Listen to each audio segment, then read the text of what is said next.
Okay, it is 11:02. My name is Ashley Cates. I'm the Executive Vice President of AIA Tennessee, and I am happy to see everyone today. I want to welcome you to our JEDI Talk on behalf of AIA Tennessee Board of Directors and the JEDI Committee.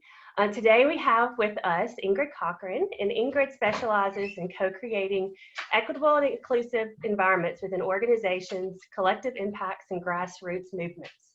Utilizing her knowledge of stress, trauma, human development, and personality, Ms. Cochran has been able to translate research concerning diversity, equity, inclusion, and trauma-informed practices into workplace and organizational solutions that suit both traditional and virtual teams.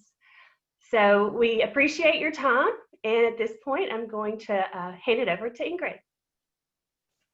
Thank you so much, and thank you so much for having me today. I'm going to share my screen, and we'll get started. I do want to give a disclaimer. I have a 2-year-old and a big dog, so you might hear them. And I also want to give some background into how I got into this work. And so today we're going to talk about institutional racism, and we're going to talk about it through a lens of both trauma, but then also how organizations and large institutions can address institutional racism within their field. I think that it's important to frame this conversation in a different way. So if you've been to other diversity, equity, and inclusion workshops, you will find that it's going to be very different, and that's because of my background.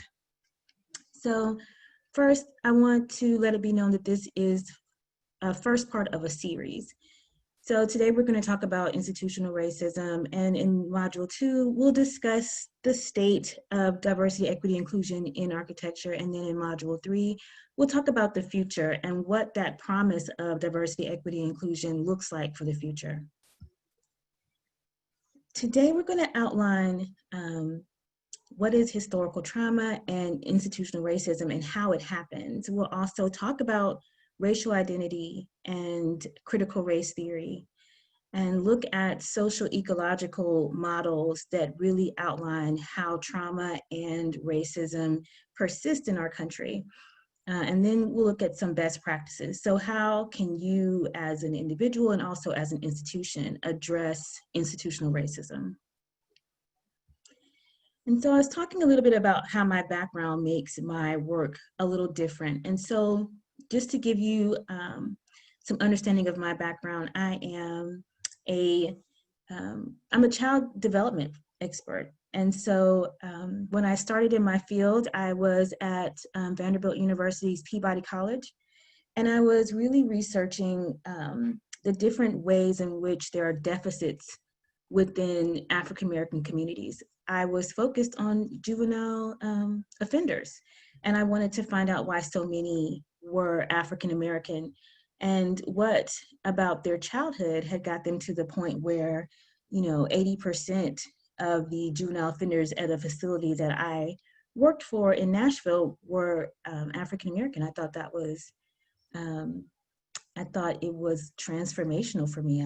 I was not aware that there was such a disparity.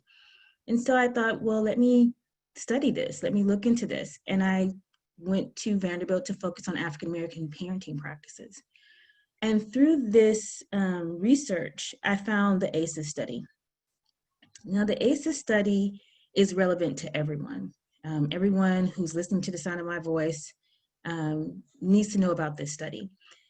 It was a study that was done in the 90s, and it found that people who had experienced high rates of adversity in their childhood were actually subject to changes in their brain, impact to their social, emotional, and cognitive abilities, were more likely to adopt health risk behaviors, which I think that we already understood. But it also talked about a health component. So disease, disability, and early death for those who experienced high levels of adversity before the age of 18. This study really started me down a research rabbit hole. And I was very surprised by this study because I think for the most part, people understand that if you have a rough childhood, then you might be more likely to go to jail or to get into fights or things of that nature, but not exactly that you would be more likely to pass away from an early death. And I'm talking about chronic disease-related deaths like diabetes, high blood pressure, heart disease. Through this study, I was able to understand that if children had experienced these types of incidents in their childhood before the age of 18, that they were more likely to pass away from diabetes, heart, high blood pressure, and other chronic stress-related disorders. And so you might be thinking, what does this have to do with race? And through this research, I found that Black children were experiencing more adversity. They were more likely to experience abuse and more likely to experience neglect, more likely to have an incarcerated relative, more likely to have domestic violence in their homes. And so this made me very interested. What about African-American families was bringing this about? Or was it just poverty and how, that may be a contributing factor to why children would experience more? And this is when I found out about these two mechanisms that are on the side of this pyramid here: epigenetic mechanisms and intergenerational transmission. These two mechanisms really highlight how institutional racism is really impacting the health and well-being of people of color in this country.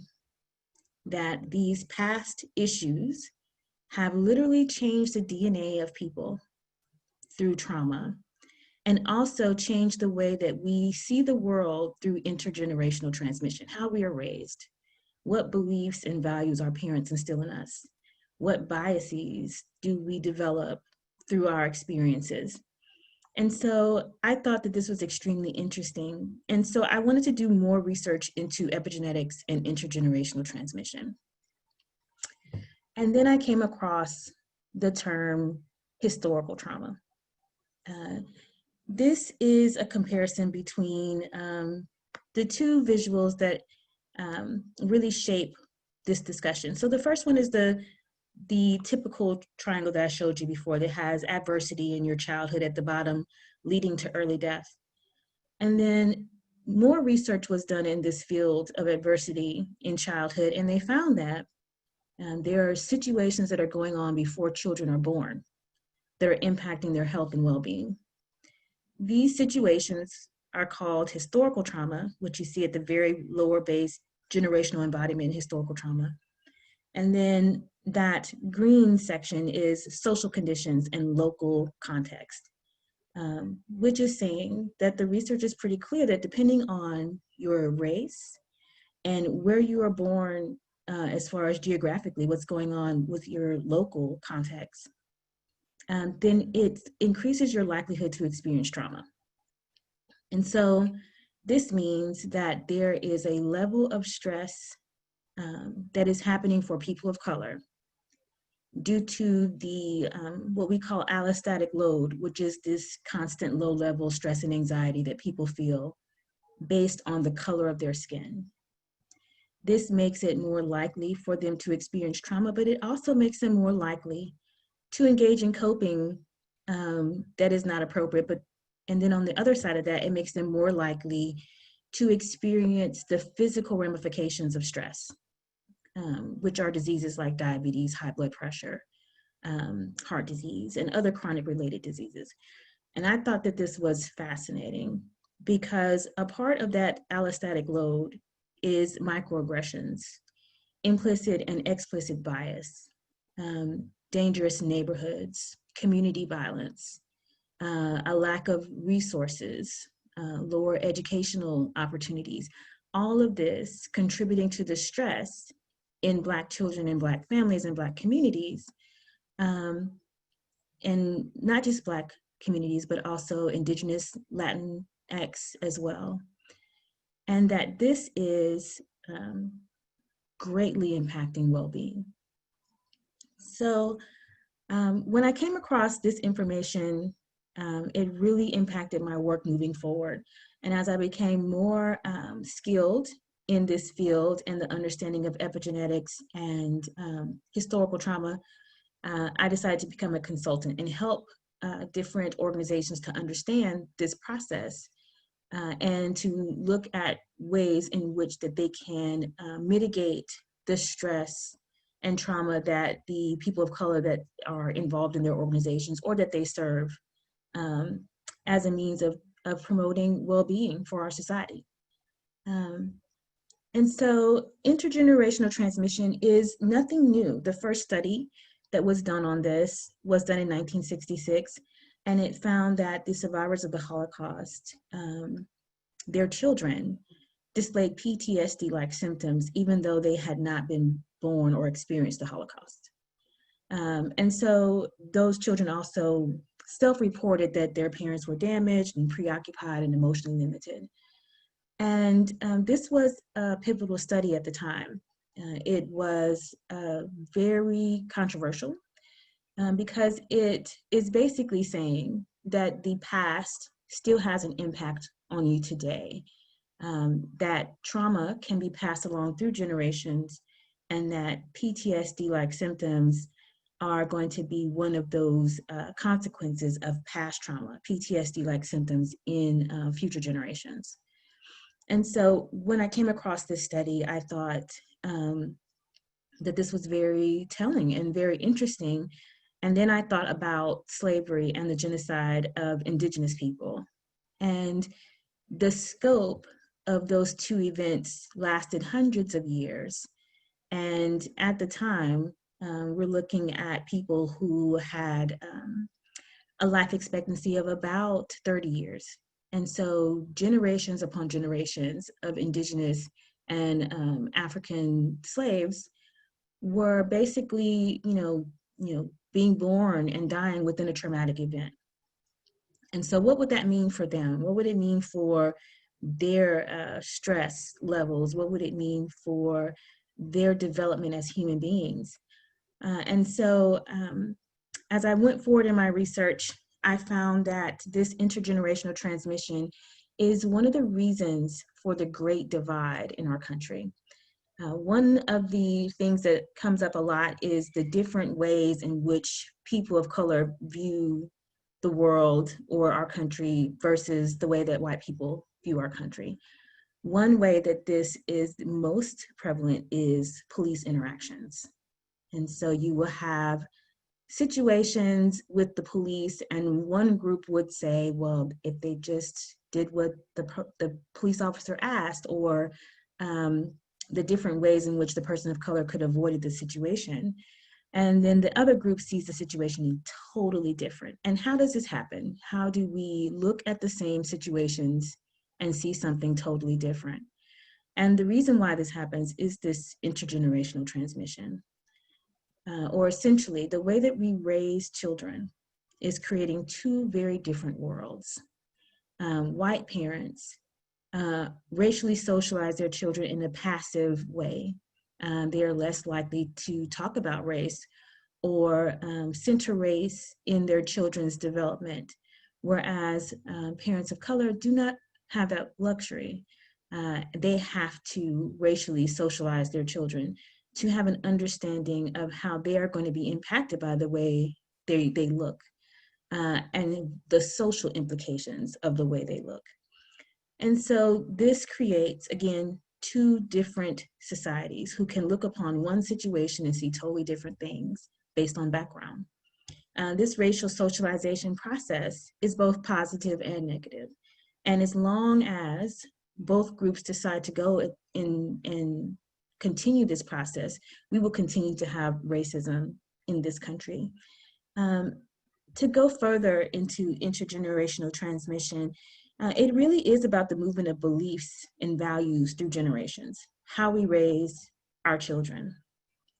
When we think about it through this lens, it is one of the ways that inequity persists.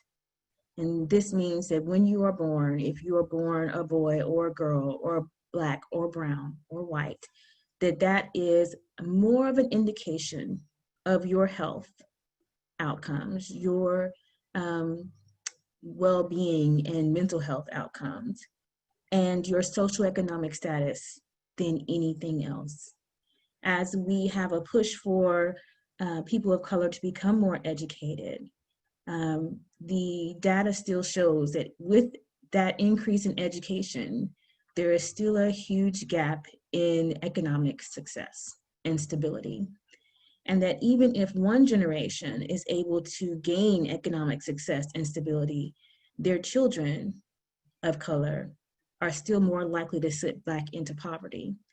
And so this means that it's not about education. It is more so about the beliefs and values that we hold around whiteness and around people of color. And so we get these beliefs and values through this process, intergenerational transmission. One of the other things that I came across that was extremely startling for me when I was in this research is I found out about the field of epigenetics. And this is a very interesting dynamic. I'm a psychology person, and we've all heard about the nature versus nurture debate. And so this is the gray line in the middle of this debate. When we think about nature versus nurture, we believe that our DNA, what we have from mom and dad, is static, that you get your DNA from mom and dad, and that's what you have. And then we also have the environment that we live in, the neighborhoods that we live in, the schools that we go to, our parents' parenting styles, and the way that they show love and affection. All of this is our environment. What epigenetic tells us is that it is not just whether our development is impacted by our DNA or our environment, but that our DNA actually adapts to our environment, which means that if I experience high levels of adversity and trauma in my lifetime, my DNA is affected. It makes me more likely to have those chronic stress diseases that I was talking about earlier, diabetes, high blood pressure, heart disease. But then it also makes it more likely for my children to have that issue as well, because the changes to my DNA based on my environment will be passed along to them. These changes to DNA based on stress and trauma in your environment impact IQ, decision-making, mental health, and your physical health. And this is the driving cause for the health disparity that is present between people of color and white and Asian individuals in this country. As people of color experience the hostile environment of racism, their DNA is changed. Those changes are then passed on to their future generations. Those changes are adaptive and would happen in any human being. However, because of the color of their skin, that is what dictates how they're treated. So it is not that these issues are genetic, but epigenetic. It is not that African American and indigenous people are genetically predisposed for diabetes or high blood pressure. It is the hostile environment of racism that has caused their DNA to adapt and make these chronic stress-related diseases more prevalent. And this is kind of the center of how institutional racism works. Because of limited understanding of the environment, coupled with the belief that white people are superior, and then the ability to write history and to write science books. And this is created a false reality. The belief that certain groups are inferior and that the different ways that that manifests is actually supporting their inferiority. When it's actually that we're all human beings and we all have the same capabilities. However, if my environment is hostile, it will impact my DNA, it will impact my IQ, it will impact my physical health. And that is not a sign of inferiority, but it is an adaptation to a hostile environment.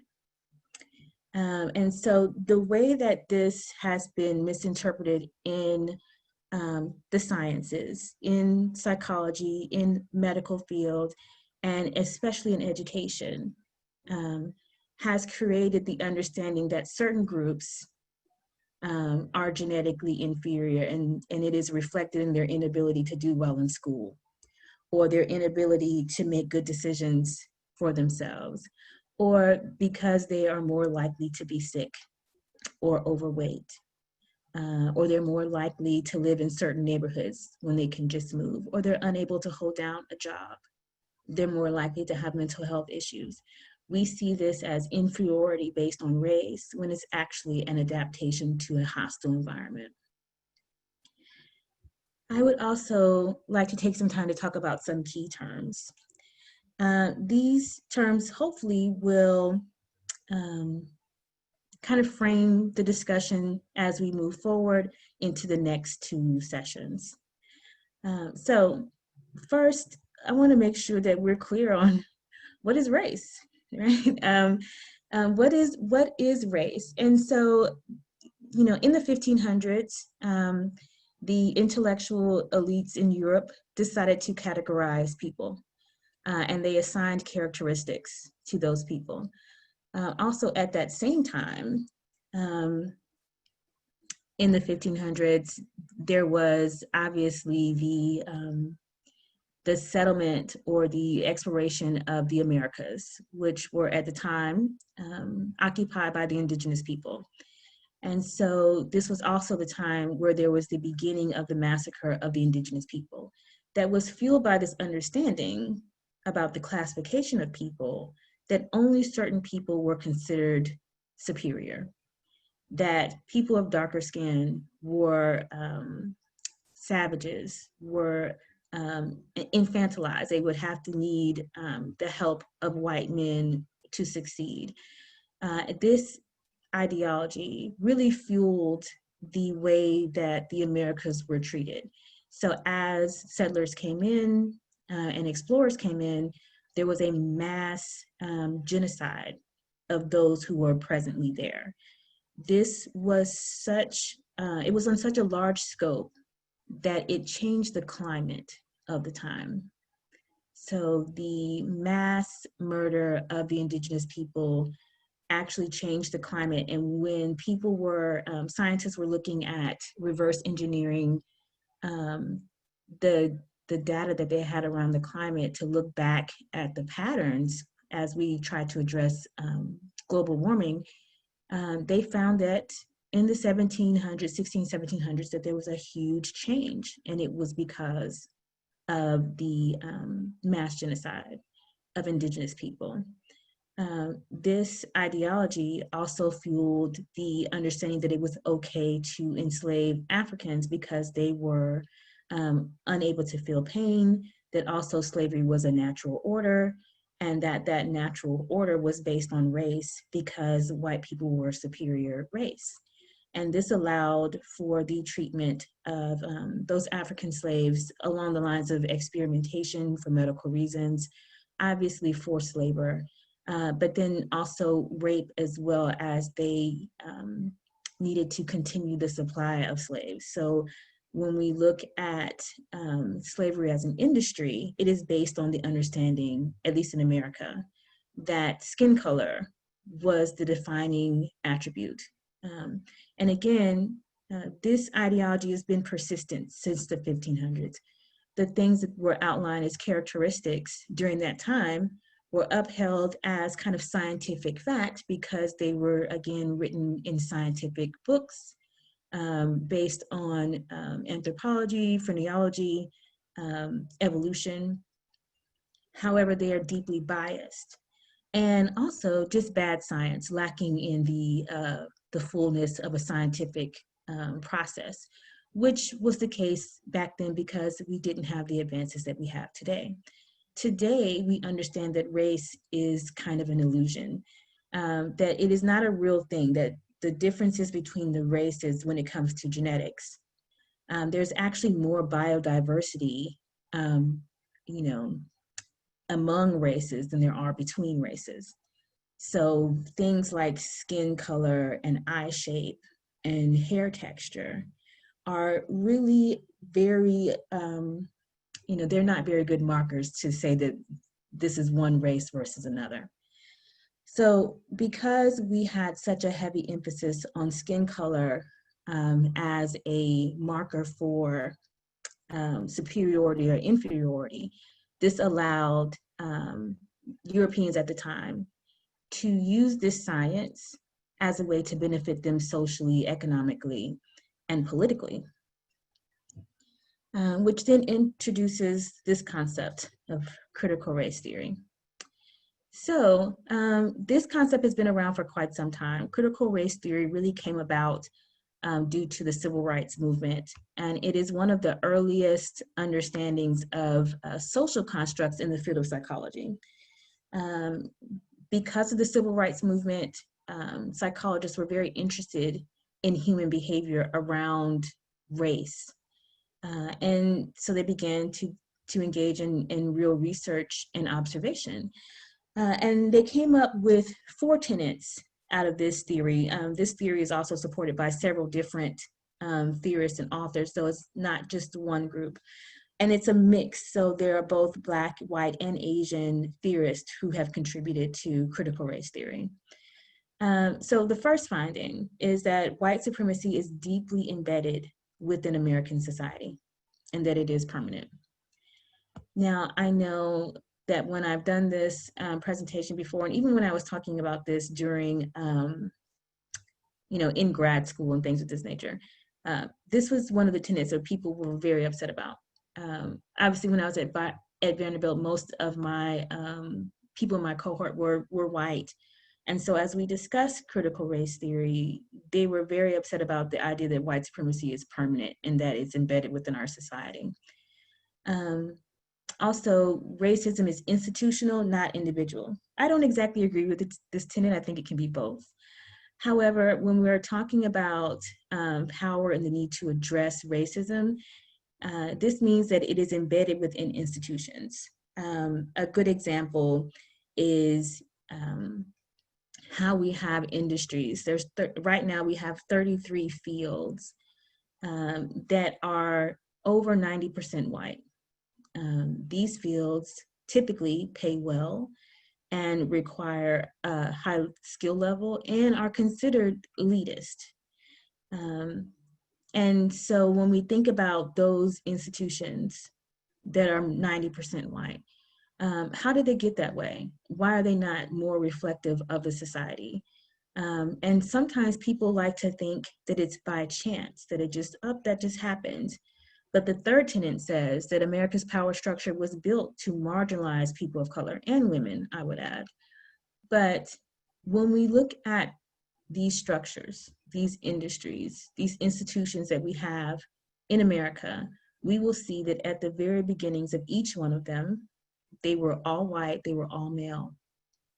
And efforts were explicitly made to stop women and people of color from being involved in those industries. And as those industries flourished, and as they became more elitist, and as they brought in more money, those efforts increased. It was more important to keep out women and people of color. And oftentimes we think of these first throughout history, the first woman, the first Black person, the first Hispanic person, the first Latinx person, the first Asian person as victories, and they are. But we do not talk about the flip side of that story, where they were sabotaged, where they were bullied and ostracized, when they had to experience extreme adversity. And then also they had to have such a high level of skill that it would make it impossible to deny them. And so this process is a great illustration of how America's power structure is built to marginalize people of color. That is the purpose, that is the point, that is how it's always worked.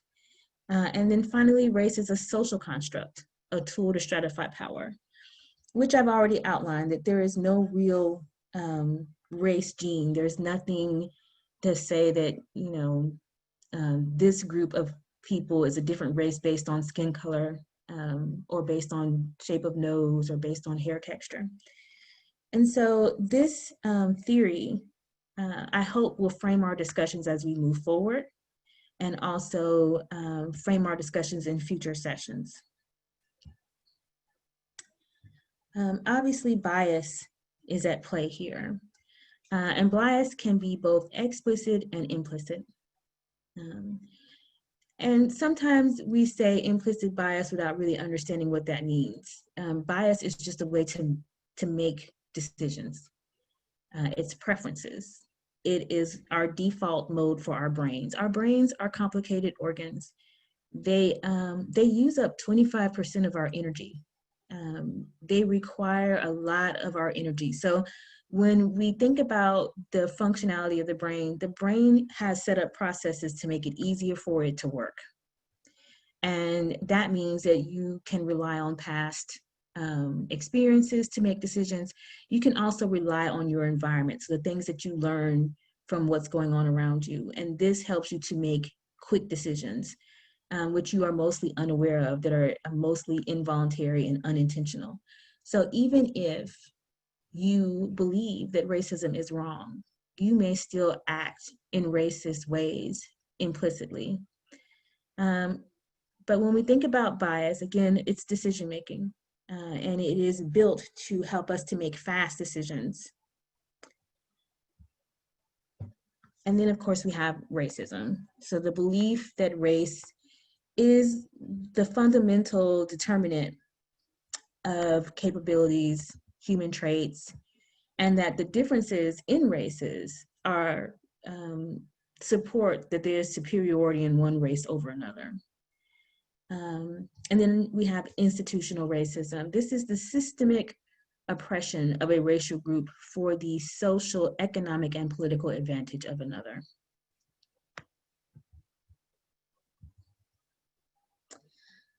And then we have to think about equity versus equality. This is actually an issue that has made it problematic for America to move forward in ways that actually closes the gap when it comes to any disparities around race. We have been sold on equality, that everybody should get the same thing. And this sounds good, but in reality, not everyone has the same needs. And certain groups have been underserved for quite a long time. And in order for us to really have equality, we have to have equity. We have to right the past wrongs. We have to uplift people who have not been uplifted in the past. And this is fundamentally how we can address and close the gaps when it comes to racial disparity along many lines, economically, socially, physically. But we have to have an understanding that it can't be equal. We can't just cut out equal pieces of pie and think that we're going to address racism. We have to uplift communities and individuals who have been long underserved. And so real equity looks like everyone getting what they need. It's about fairness. And sometimes it's not equal. Sometimes people need and should get more than others. And so another term is racial trauma. This is from Mental Health America, and it has outlined that racial trauma is a type of PTSD, and it has been added to diagnostic tools. Racial trauma is really the mental and emotional injury that is caused by dealing with systemic racism, dealing with discrimination, and also microaggressions. And this is, over time, having a detrimental impact on the mental health of people of color. This is leading, again, to that allostatic load, or the low-level stress and anxiety of dealing with racism on a daily basis. And it has all the physical consequences as PTSD, with people of color having an impact on their sleeping ability, people of color having higher rates of anxiety and stress due to hypervigilance, lower self-esteem, especially based on children of color who are being racially socialized with the understanding that they're going to have a harder time in life because of the color of their skin. And it is also manifesting itself in anger and aggressive behavior as well. And this is all typical responses for PTSD. We typically think of PTSD as soldiers in war. And then when they come home from war, they still have this residual effect to the trauma that they've experienced. And that is what is happening as people of color are dealing with racism.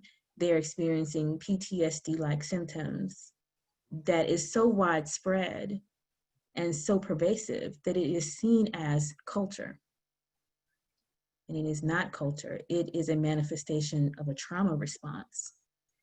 And this is something again that goes back to that initial study done in 1966 on Holocaust survivors, where the children of those survivors who had not been through the Holocaust were displaying PTSD-like symptoms. So racial trauma manifests in many different ways. We have direct trauma, we have vicarious trauma, just like anything else. You can experience it yourself with like a racial slur, or you can see others experiencing trauma, which is vicarious trauma. And then you can also have transmitted stressors, which is how trauma goes through generations, passed down through families and communities. We think of racial trauma as just being one-sided, but white people are also experiencing racial trauma. Their trauma responses are very different. But as we continue to have children who are raised in racist countries, they will then pass along those adverse childhood experiences. And let me give you an example. I'm going to be quite heavy-handed, so this is definitely a trigger warning. But I hope that it brings home the point that the racism that is being experienced is based on the same trauma as the racism that's being perpetrated. So let's go back to the South after slaves were freed, and then we move into the Jim Crow period. During this time, lynchings were very common. And these lynchings were treated like picnics and events like fairs. And white families attended, and they brought their children with them to experience lynchings. And they made their children watch people being burned, people being shot and tortured. That would be traumatic for a child. That trauma can then be passed along through generations. And one of the most prevalent ways that trauma passes on, or symptoms, is also a lack of empathy.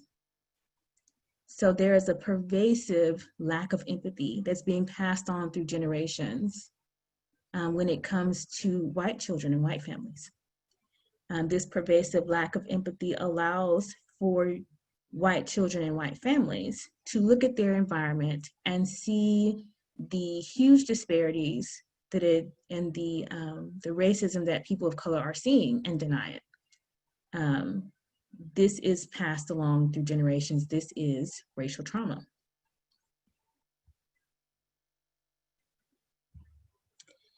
So I'm going to skip over this because I always tend to have more slides than I need. And let's look at what institutions can do to address racial trauma, institutional systemic racism within their ranks. And I will make sure that I give Ashley this slide so you can have all this. The rest of it is really just information to look for, like who's most likely to deal with historical trauma, what are those symptoms like. And so when we look at how we can address these issues internally, we have to look at ecology. We have to be systemic. And so because racism is institutional and systemic, our response has to be systemic. And so this is a visual, and even though it has typos, I really like it. It really illustrates how we see trauma manifest, and how this trauma that is manifested in our society then becomes fuel for stereotypical views and understandings of other races. So we have unemployment, crime, and poverty in African American communities, not all, but some. This fuels stereotypical beliefs about African Americans. However, this is fueled by policy.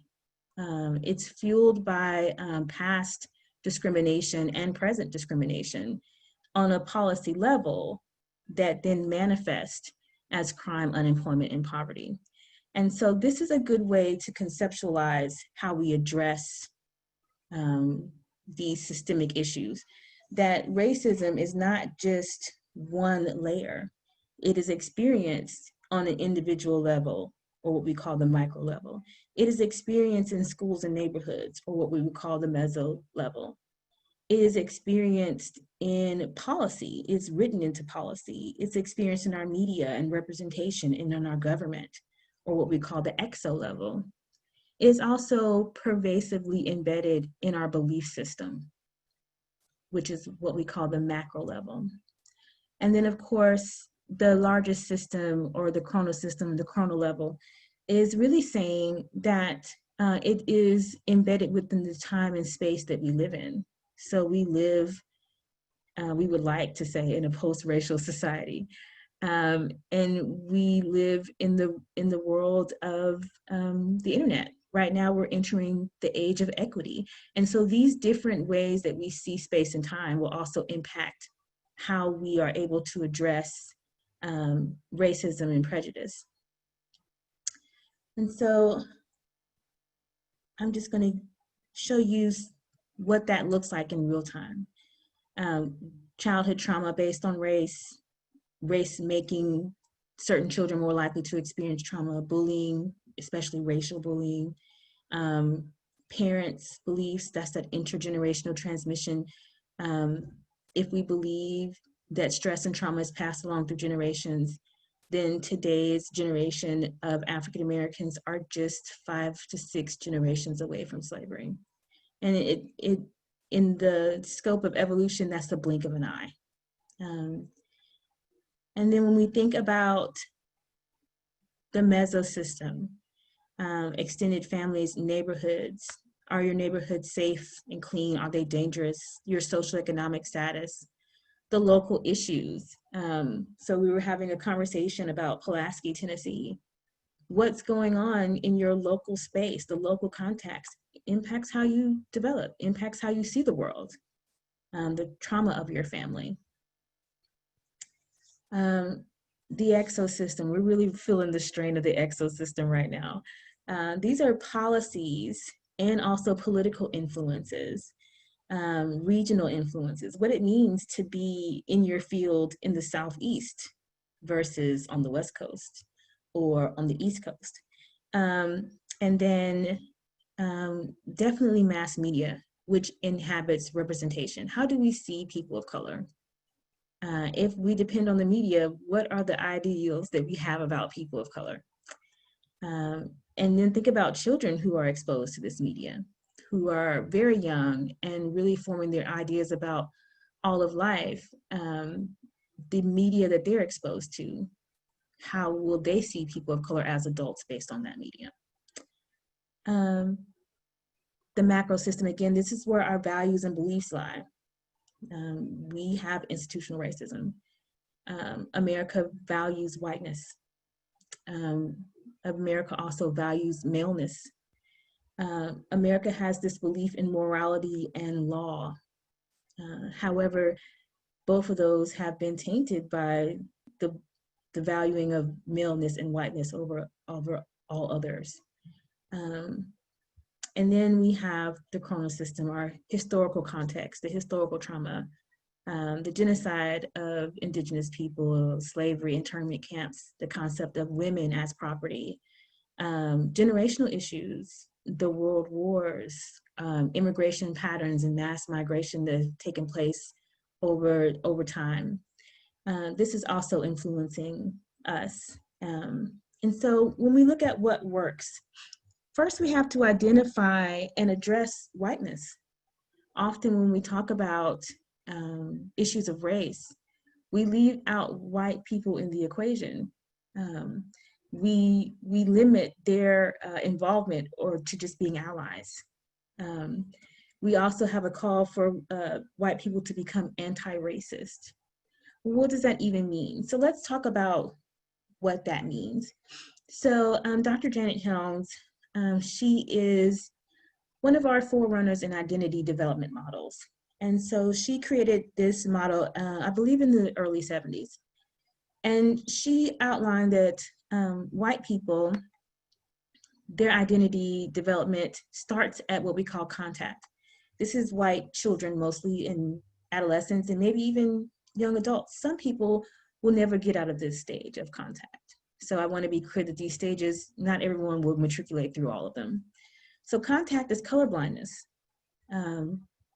This is the idea, what you were taught in maybe elementary school or daycare, which is that, you know, everyone is the same. You shouldn't see color. This sounds good.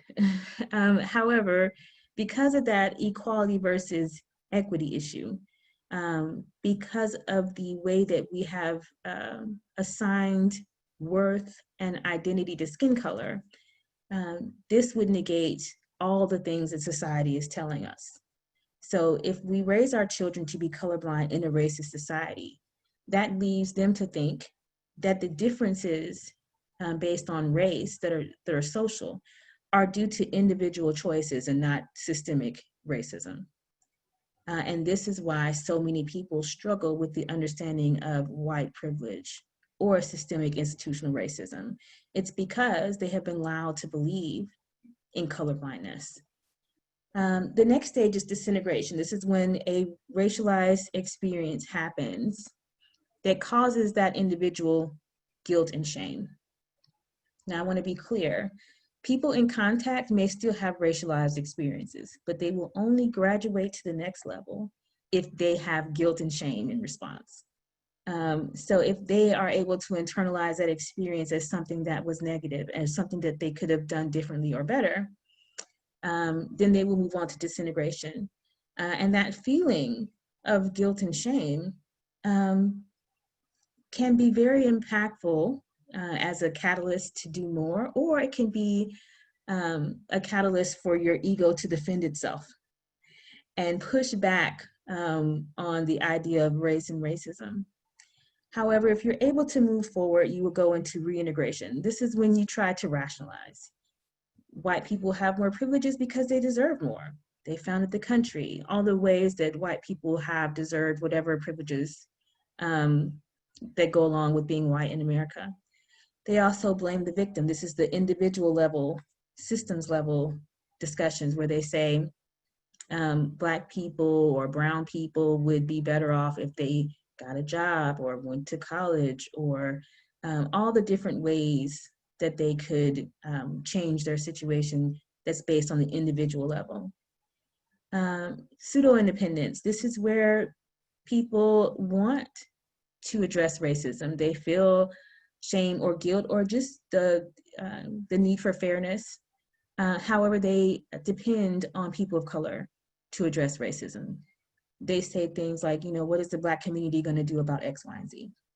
I mean, that's obviously problematic because racism in this country was not started by people of color. It's not people of color's responsibility to address racism.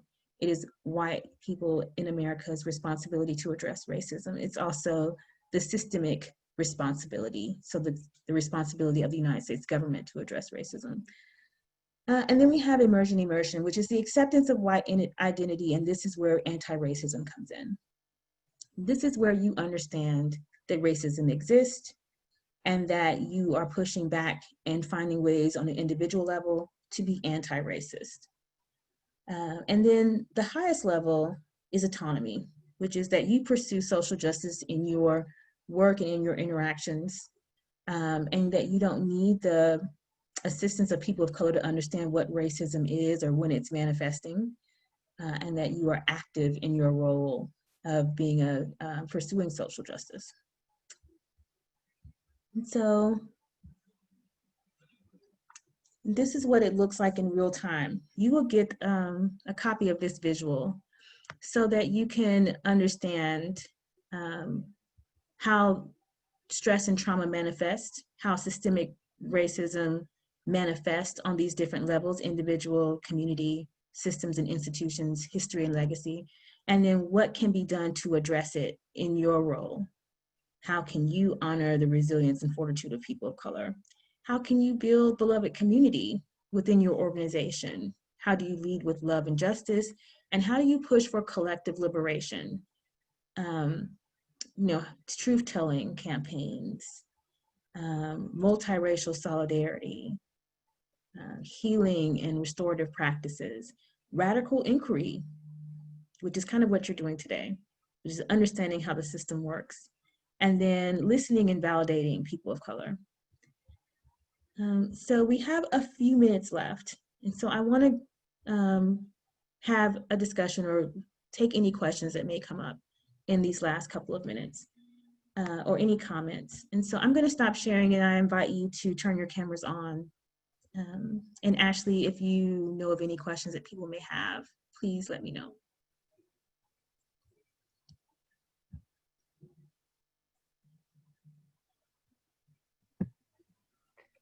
We had conversations, not any specific questions. So Okay. Feel free for anyone to unmute and carry the conversation and ask Ingrid questions regarding our presentation or anything else.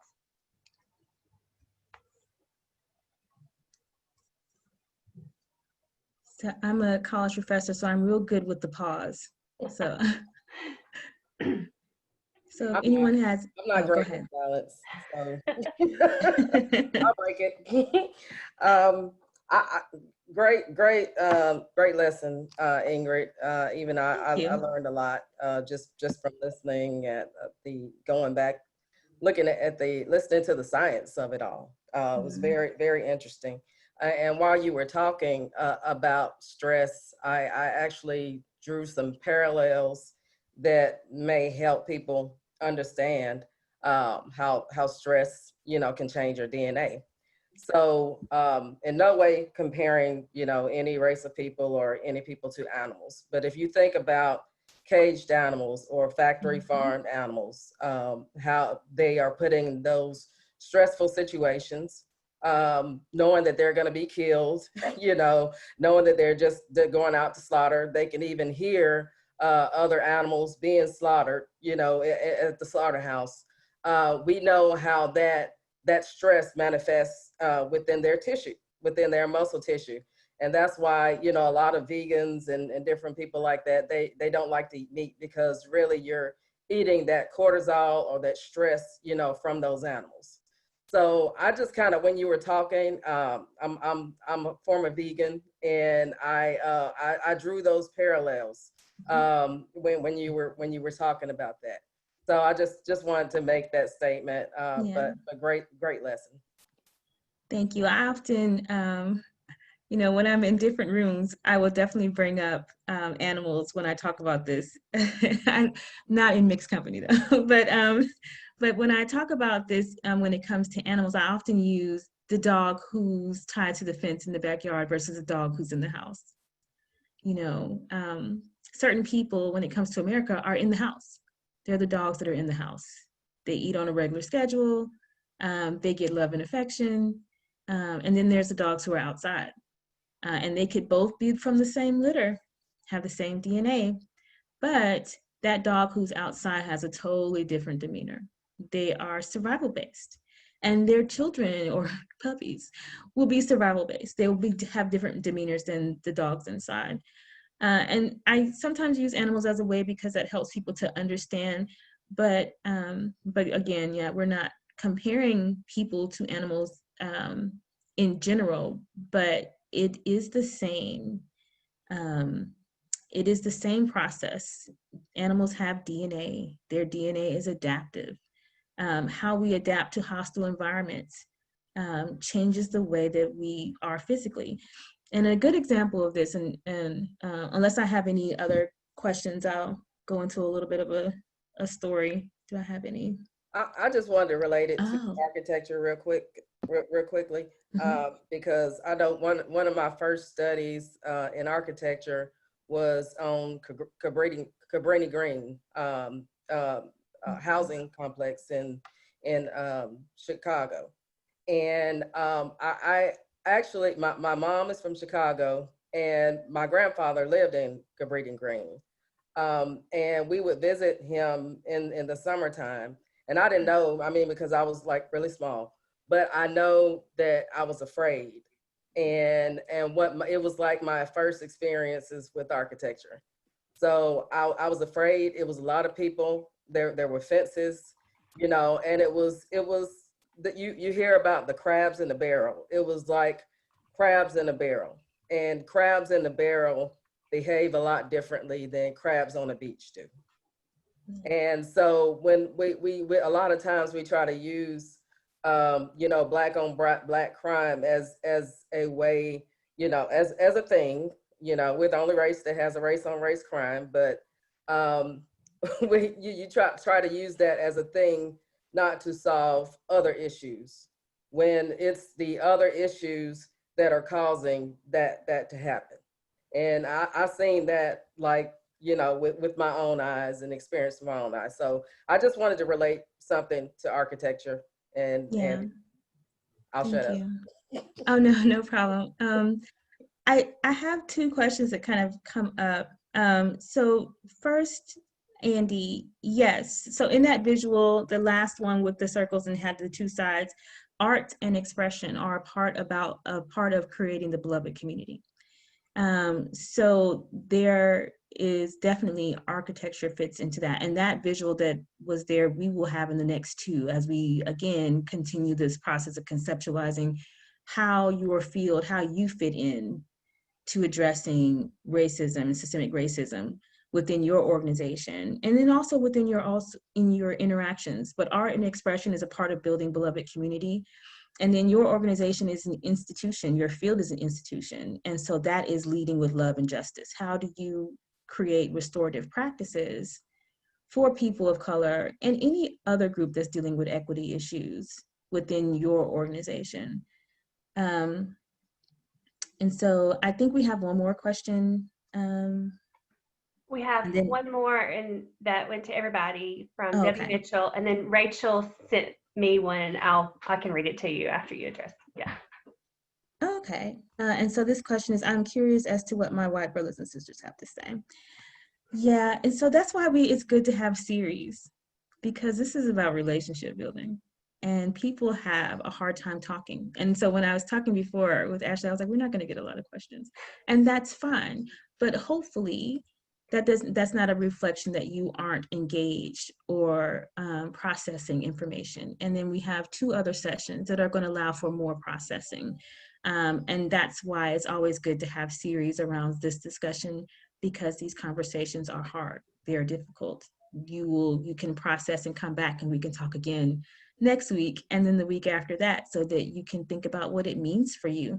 But yeah, I understand that this is always a difficult conversation. And so I'll take, you said Rachel's question, and then I'll end with a story about slavery that really encapsulates what I'm talking about today. Sure. Someone asked if this is being recorded. We are recording these sessions, so we will follow up on that. And Rachel, let me just pull up, sorry. I hate touching anything because I'm afraid that I'm gonna like fall off of this Zoom. You mentioned some industries that are more than 90% white. I believe architecture falls into that category, in which there is a historic systemic exclusion of POC and women. Can you offer us some words of encouragement? So this is a long haul. The words of encouragement that I have, which we'll talk about again and more in the next two sessions. First, you have to understand where you are and how you got there. So today we're kind of talking about how we got here. How did we get to this point? Next, we'll talk a little bit more about how we got here that's specific to architecture, and then talk about, what's our current, landscape. And part of that is just pipelines. So there's this understanding or this belief that people of color aren't thriving because they're less intelligent. This is pervasive. Even if you do not believe that when I say it out of my mouth, that doesn't mean that you are not acting on or acting in a way that supports this. This is also happening with teachers. This is also happening with parents of color. And this is a real hindrance for people of color to even see themselves in different roles, which means that you have to create pipelines. You have to create partnerships that helps people of color to see themselves in any role in this society. That means you have to start with the kids. You have to partner with schools. You have to partner with communities, family level partnership, that meso system that I was talking about, which we'll talk more about. But you have to go lower than the institutional level to get what you need.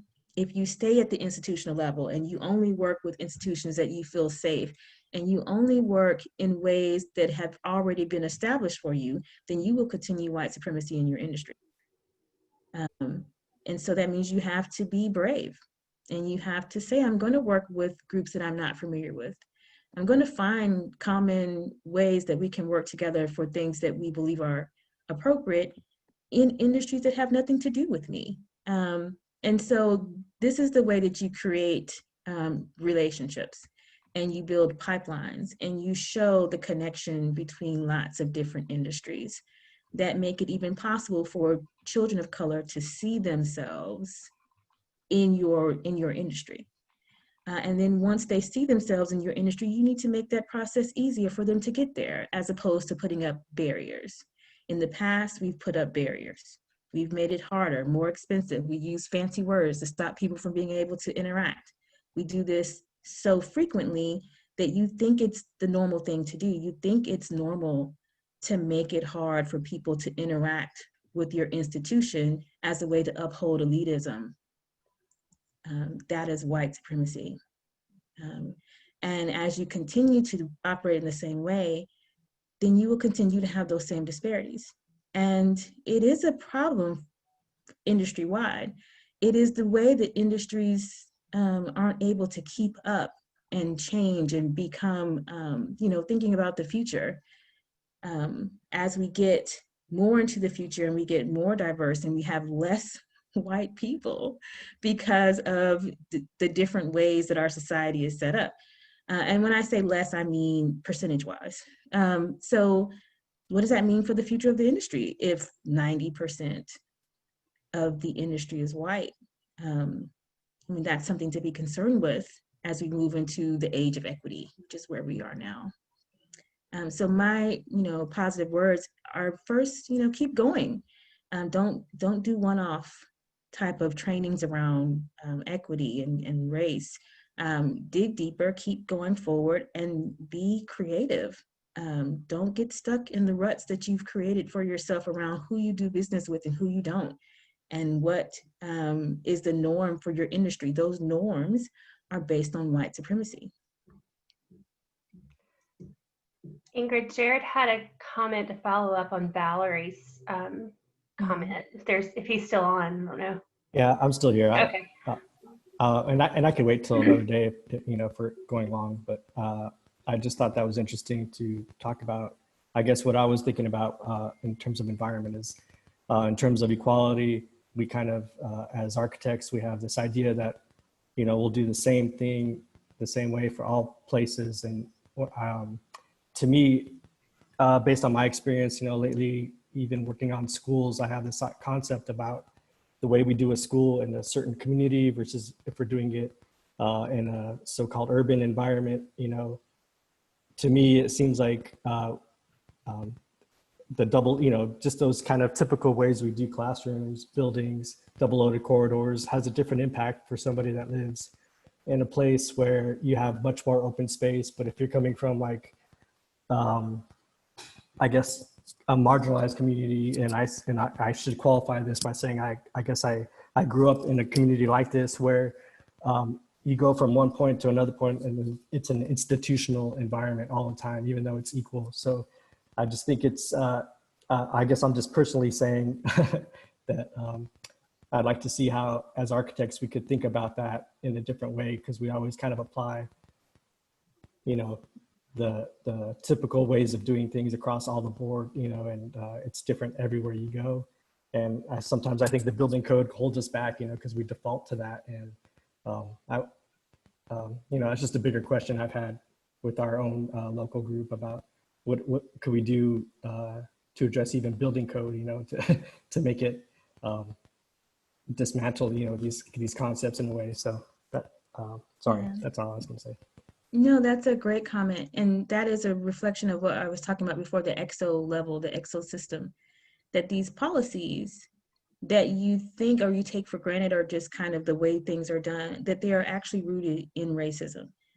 As people were coming up with these types of policies, at the formation of these policies, especially those in the 50s and 60s, you will find that they're mostly about preventing certain groups of people from having certain things, even in building codes, even in, you know, the way that cities are designed.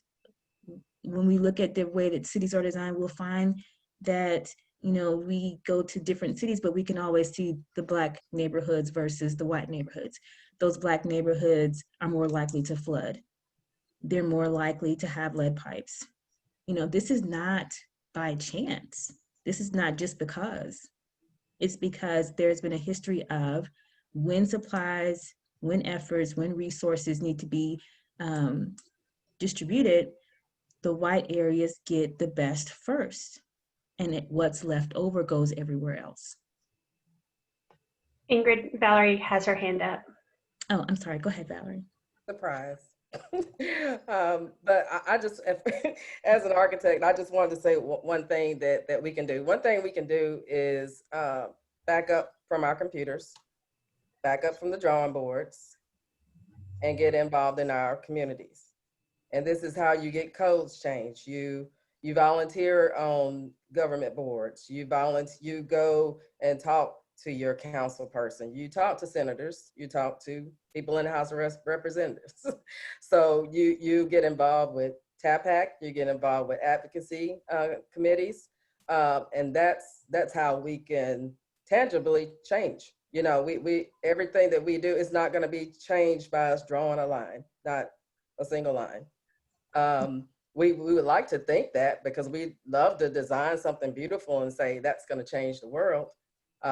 When in fact that's only just a micro piece of what needs to be done. And a lot of times when addressing disparities in neighborhoods, that's why building these community centers doesn't always solve the problems.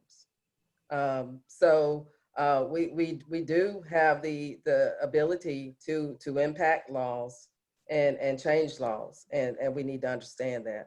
And you know, that takes us, you know, taking a step back and not doing architecture per se. Yeah, for sure. That's the systems level, right? We can do things individually, but then we also can work the system level approach. So I'm going to be mindful of the time, we're way over, but in the second session, we will talk more about that visual that really talks about what individuals can do within their industry. And again, that systems level approach for our modern day issues around race and systemic issues like around equity. Ingrid, before you wrap up, I just want to say thank you for the partnership for NOMA Nashville and NOMA Memphis. And for those participating on the call, if you do want to learn how to get involved either through the AIA or the local NOMA components, please reach out to me or Valerie is the president of NOMA Nashville, Mario Walker